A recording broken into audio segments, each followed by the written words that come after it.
नमस्कार, प्रज्ञाज वर्ल्ड मध्ये आपलं स्वागत आहे. सकाळी दुपारी संध्याकाळी हा चेहरा पाहिला तर काय पाहिलं. आजचा दिवस होता अत्यंत खास, कारण की आता मी आणि विरू आलो होतो दिवाळी सुट्टीसाठी माझ्या मम्मी पप्पांकडे.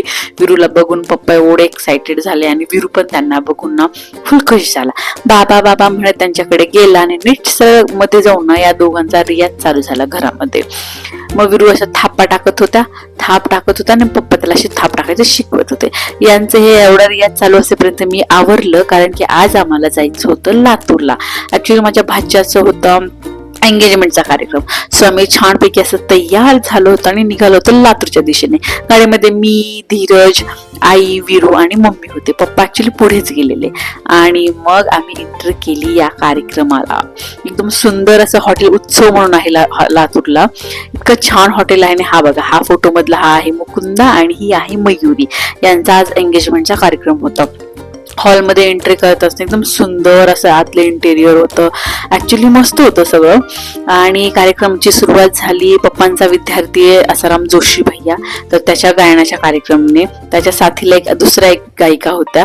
सो छान असा त्यांचा गायनाचा कार्यक्रम संपन्न झाला आणि त्यानंतर हा एंगेजमेंटचा कार्यक्रम. दोघेही मस्त दिसत होते, मुकुंदा आणि मयुरी. मग छान हा कार्यक्रम झाला. कार्यक्रम मध्ये ना माझ्या गावाकडच्या चुलत्या, बहिणी, भाऊ सगळे आलेले, त्यामुळे मला खूप भारी वाटत होतं. आणि विरू बघा माकडाच्या पिल्ल्यासारखं मला चिटकून बसला होता, कारण की प्रत्येक जणाला वाटत होतं त्याला घ्यावं आणि त्याचं हे चालू होतं. मग त्यानंतर आम्ही गेलो स्टेजवरती, फोटोज काढले. नवरा नवरीसोबत फोटोज झाल्यानंतर मग आम्ही माझ्या भाच्यांसोबत फोटोज काढले, माझ्या बहिणींसोबत फोटो काढले. या आहेत माझ्या काही बहिणीच्या मुली, भावाच्या मुली. मग त्यानंतर परत वरती नवरा नवरीकडे गेलो आम्ही.